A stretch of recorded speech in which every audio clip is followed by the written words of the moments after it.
মালদার গাজলের রানীগঞ্জ এলাকায় দীর্ঘদিন ধরে বেহাল রাস্তা। দুদিকে রাস্তা থাকলে মাঝখানে রয়েছে ভাঙা কালভার্ট, যার ফলে ব্যাপক অসুবিধা হয় পথ চলাচলে। মালদার গাজলের রানীগঞ্জ 1 নম্বর গ্রাম পঞ্চায়েতের পালপাড়া থেকে আরাজি জলসা মাঝখানে রাস্তার কালভার্ট ভেঙে থাকার ফলে প্রতিদিন পথ চলাচলের সমস্যা হয় কয়েক হাজার মানুষের। জেলার পুরাতন মালদা, গাজল, হবিবপুর ও বামনগোলা মাঝখানে সহযোগকারী এই রাস্তা দিয়ে যাতায়াতের সমস্যার ফলে প্রায় 20 কিলোমিটার ঘুরে অন্য রাস্তা দিয়ে আসতে হয় মানুষকে। তাই এলাকার নেতাদেরও দাবি যাতে এই কালভার্ট এবং রাস্তা সংস্কার করা হয়। কালভার্টটা ভেঙে গেছে দীর্ঘদিন ধরে, উপর থেকে দেখতে এসেছিল, এমপি সাহেব এসেছিলেন, আশ্বাস খেয়ে দিচ্ছেন যে হবে হবে, কিন্তু হচ্ছে না। আর বর্ষার সময় ওই পারে লোকের খুব যাতায়াতের কষ্ট হয়। কোন কোন এলাকার লোক এখান দিয়ে যাতায়াত করে? ধরেন আমাদের এই রানীগঞ্জে এই সাইড ডাঙ্গাই এলাকার সবাই যাতায়াত করেন, তারপরে ধরেন জালসা আছে, মহাদেবপুর আছে, বিভিন্ন এলাকার লোকে যাতায়াত করে। এই রাস্তাটা সংস্কার হলে কি লাভ হবে? এইখানে কালভার্ট নির্মাণ হলে এলাকার লোকের যাতায়াতের সুবিধা হবে, চাষিদের সুবিধা হবে ফসল নিতে। আমি বিধানসভা 2021 সেই সময় থেকেই আমি কমপ্লেন করছি। আমার যেহেতু আমি গাজল ব্লকের আন্ডারে পড়ি, আমার এরিয়ার অনেক গ্রাম আছে যেটা গাজল পঞ্চায়েত সমিতির মধ্যে পড়ে, তাই আমি বিডিও ম্যাডাম ছিলেন সেই সময়, আমি ওনার কাছ থেকেই কমপ্লেনটা বারবার করে যাচ্ছি। উনি এর কোনো উত্তর দেননি। তারপরে আমি ওনাকে বললাম যে আপনি পারছেন না, সেটা আমাকে ফরওয়ার্ডিং কপি দিন। তো উনি আমাকে একটা ফরওয়ার্ডিং কপি দিয়েছেন। সেই কপি নিয়ে আমরা আমাদের জেলা শাসক, এসডিও, আমাদের যেহেতু যদি বলতে বলেন যে আমি ওল মালদাকেও জানিয়ে রেখেছি, ওল মালদা বিডিও ম্যাডামকেও আমি জানিয়েছি। আমি বন্যাতে ডুবে যায়, তার স্রোতে ভেঙে যায়, রাস্তাগুলো একেবারে অচল হয়ে যায়, চলাচল করার কোনো থাকে না, সুযোগ সুবিধা নেই। কোন কোন মানুষ এখান দিয়ে যাতায়াত করে?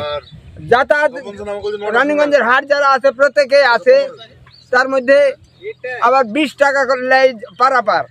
তাহলে স্টুডেন্ট যারা আছে, শিক্ষক স্টুডেন্টদের সব থেকে বড় সমস্যা, তারা প্রায় 3 মাস ক্লাসই করতে পারে না।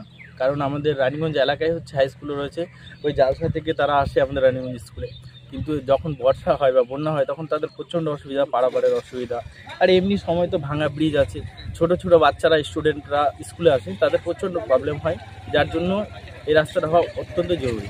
আর আরেকটা বলবো, আমি গর্ভবতী মায়েরা যারা এই রাস্তার হালত দেখে বুঝতে পারছেন, তাদের অ্যাম্বুলেন্সও আসে না এই রাস্তায়, ইভেন মরা নিয়ে যাওয়া সব দেহ নিয়ে যাওয়া প্রচণ্ড প্রবলেম, সবই প্রবলেম হচ্ছে। এটা ঠিকই বলেছেন, কারণ হচ্ছে আমাদের এই যে রাস্তাটা এখানে রয়েছে, এটা রানীগঞ্জ 1 থেকে একদম আলামপুর থেকে শুরু হয়েছে রাস্তাটা, ঠিক আছে। এর মধ্যে যেমন পান্ডু অঞ্চল পড়ে, রানীগঞ্জ 1 এবং রানীগঞ্জ 2 হয়ে রাস্তাটা একদম অলতল দিয়ে মিশেছে। এটা এই রাস্তাটা যদি হয়ে যায়, দৈনন্দিন থেকে শুরু করে বিভিন্ন যে এখানকার যে সমস্ত কৃষকরা রয়েছে, ঠিক আছে, তারা তো বেশিরভাগ উপকৃত হবেই। ওই দিক দিয়ে যদি দেখা যায় যে আমাদের এখানকার যে প্রান্তিক যে চাষিরা রয়েছে এবং ব্যবসা বাণিজ্য যারা করছে, এই রাস্তার এই বেহাল পরিস্থিতি, খারাপের অবস্থার জন্য দৈনন্দিন জীবনে চলাফেরা করা থেকে শুরু করে ছাত্রছাত্রী থেকে শুরু করে প্রত্যেকেরই অসুবিধা। আপনি তৃণমূল কংগ্রেসের নেতৃত্ব হিসেবে কি দাবি করবেন সরকারের কাছে? রাস্তার সংস্কার করা? অবশ্যই, হ্যাঁ, এটা তো আমি আমার নেতৃত্ব হিসাবে আমি এটা দাবি করব এবং এর আগেও দাবি করেছি।